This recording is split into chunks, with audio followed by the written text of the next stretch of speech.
All right, guys, so the first thing that we do on the outside of the house, after we've already given all of the attention to walking around the outside, the inside, the perimeter, getting a feel for where everything is located, including all the major systems of the house, is we begin on the roof.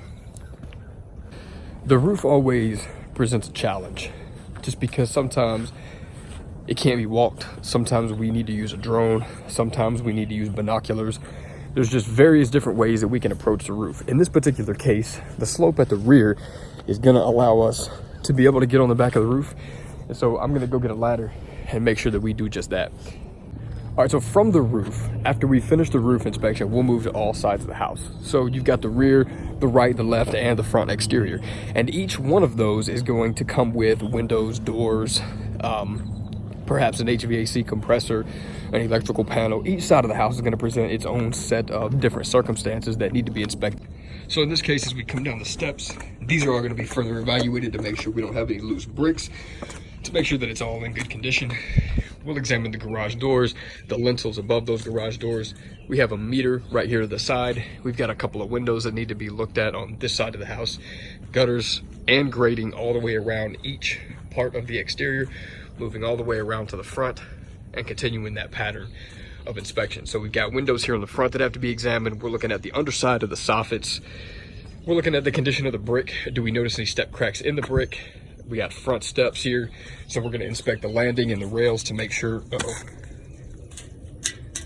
shouldn't be able to do that. We're gonna make sure that those are in good condition. We don't wanna see any missing mortar here because this is how these bricks eventually come loose. And the exact same condition as it pertains to the front of the house. We're gonna make sure no glass is cracked. We're gonna make sure that these rails are in good condition because we got a pretty steep drop off here. We're gonna check out the condition of the roof on the front, and we're gonna continue around to the other side as well.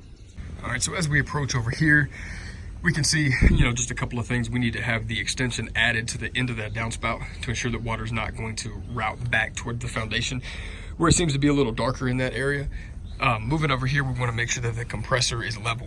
The thing about this compressor is that if it is not even, it can shorten the motor life, or essentially the service length of time that we expect this unit to function into the future. So if this is tilted, instead of giving you 15 years, it may cut it to 12. We want to make sure that this stays as level as possible, and that's a big thing that we're looking at on the outside.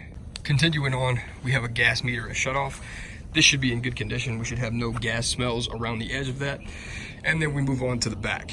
So we've got a little bit of erosion under this patio here. It looks like just the general slope of the hill slightly runs off in this direction, and that's what's going to cause that. But that needs to be documented and noted so that the future home buyer has an understanding that that could get worse in the future. Finishing up on the back, we've got a covered patio, so that's definitely something that needs to be looked at to ensure that the wood support posts are in good condition. And then continuing on with the outlets that are on the outside, all windows, all doors, all light fixtures, and of course every piece of mortar, concrete, and brick on the outside, including the retaining wall, the rear walkway, steps to the side, steps getting into that door, the whole nine. This is pretty much how we approach the exterior of the house in a consistent and thoughtful manner. All right, so the interior of the house presents its own set of unique circumstances, obviously given that every house is different. So the way that we systematically approach the interior is we're always gonna look and find certain things first. We're gonna walk around and get a feel for it, as we already talked about. But from there, we're typically gonna start on the main level of the house, completely finish that, and then either go up or down at the preference of the inspector. Personally, I like to go up and then finish in the basement. That way water has been run through every faucet, every sink, every shower. And if there's a leak on the underside, then I'm gonna be able to see it. So a little bit of a difference there, but we always approach the main level first and give that the first bit of attention. Next comes the systems of the house. Now, when we talk about systems, in this particular case, what we're talking about is the mechanical systems, the electrical, HVAC, water heater, all of the things that you would think of that need to power the house and make it run. You gotta have HVAC. There's our furnace. We've already seen the compressor at the exterior.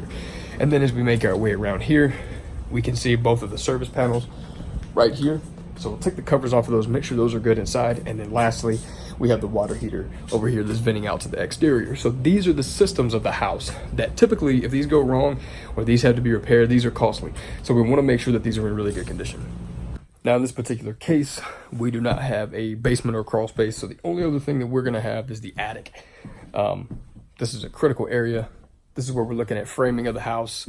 This is where we're looking at insulation, be it good insulation, bad insulation, you name it. So this is one of those critical areas that you find a lot of defects in just because people are not up here frequently.